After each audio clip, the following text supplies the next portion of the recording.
Mamdani is learning in real time that there is a difference between campaigning and governing.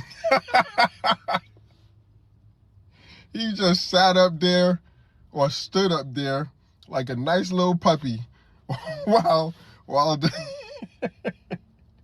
while the press was confronting him with his own words. Trump had to bail him out.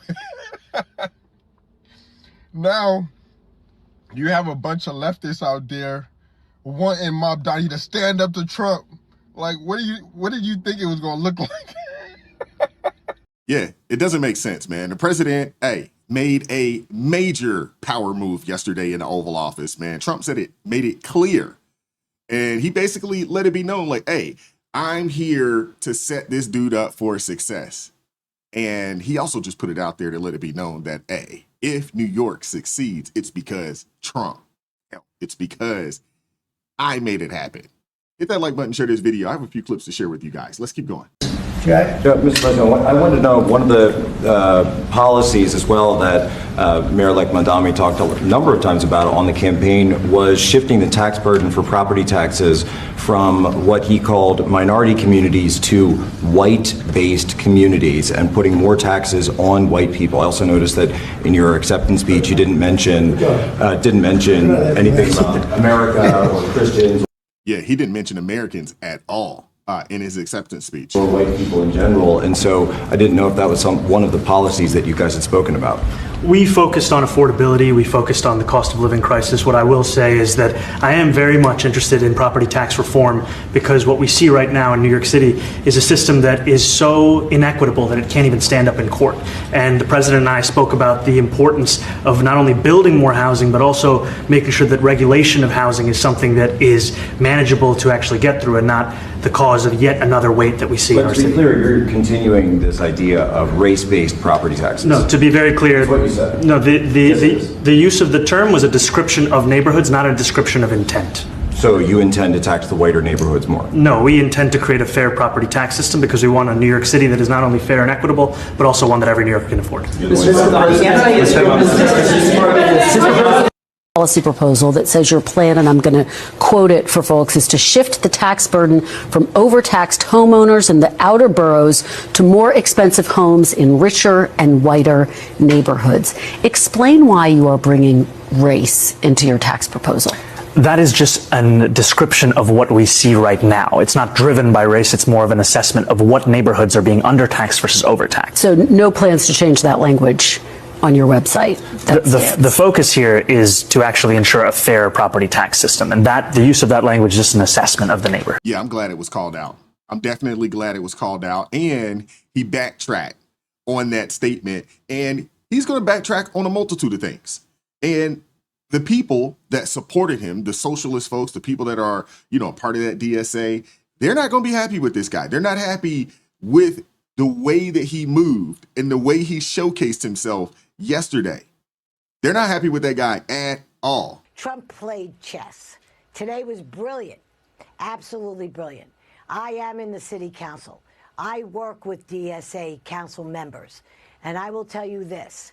This guy's got a lot of answering to do when he comes back to New York, because he's got the DSA Linda Sarsour types that are going to hold his hands over the fire for taking a meeting with Trump, let alone come out of it buddy-buddy. I think Trump was brilliant. I think Mamdani actually, we need the president, cannot move forward without, federal dollars. So he knows he's between a rock and a hard place. And this has always been the question about Zoran. How is he going to navigate this? How's he going to appease the DSA? Because that's who he is clearly. And they stand behind him 100%.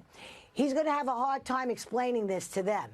Now, to the point of taking up with Trump, it was brilliant. It was necessary. It had to be done. I come from a district and I come from a city that they are terrified of what this young man is going to bring to the city of New York as far as his anti-Semitism and his socialistic ways. He's made no bones about it. I think what Trump is going to do, we didn't see this behind closed doors, but I think Trump laid it out really, really square because that's what Trump does. And Victor, Yeah, I want to get to Victor Mamdani. My president met my future mayor yesterday. Let's talk about it. I want to start off by saying I'm from New York City. I was born and bred here. Brooklyn specifically. And I really don't appreciate people putting in their unwanted opinions that have never even fucking been here. Here's what I think. And I said it 3 weeks ago. I am not worried about Mamdani. I don't like him. I didn't vote for him. I think he's a sneaky, sly fuck who has a bigger agenda than anybody knows. However, I have complete faith in President Trump, not because I'm in a cult, because this is his city. He is not going to let any little 33-year-old prick destroy this city.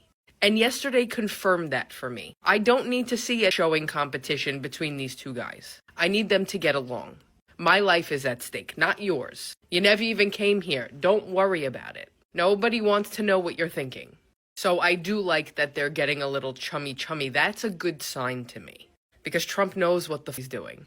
What I can say is, Mamdani didn't have his typical smile on yesterday. So either, I say either lightly because it's probably both, either he was scared shit of President Trump and got put in his place, or he's a liar and literally uses to get you. It's probably both. It's probably both. And there are going to be some people up there in New York, the people that are a part of the Democratic Socialists of America, that's what the DSA is. They're not going to be happy, with this guy.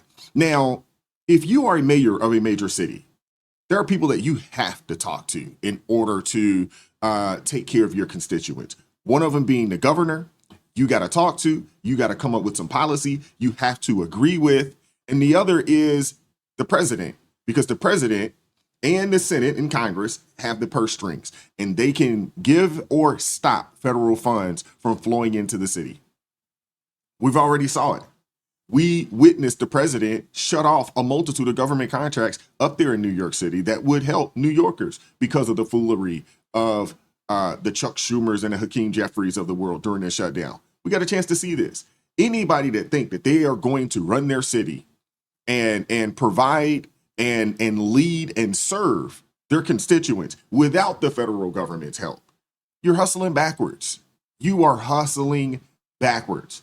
And I'm glad to see that people like this individual here understands that, and a few others understand it as well. The problem is that you have these people that think that they can create this utopia, of socialism here in America. It won't work. It won't work.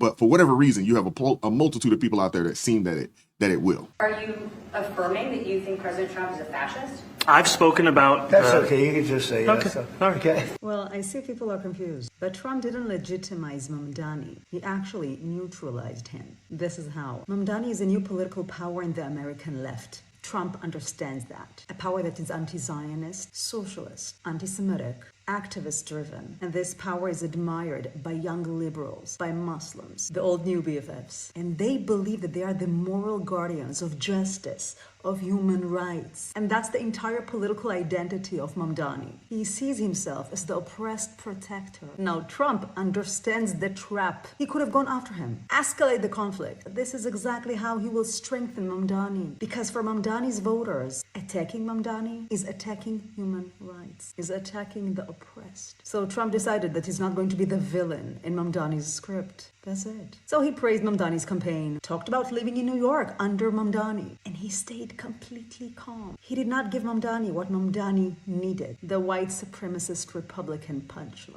Yeah, a lot of truth in that statement there. A lot of truth.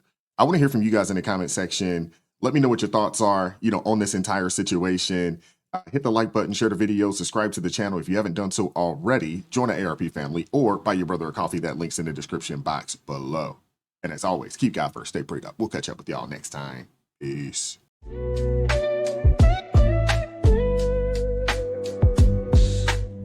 Vibes so raw, can't hide the truth.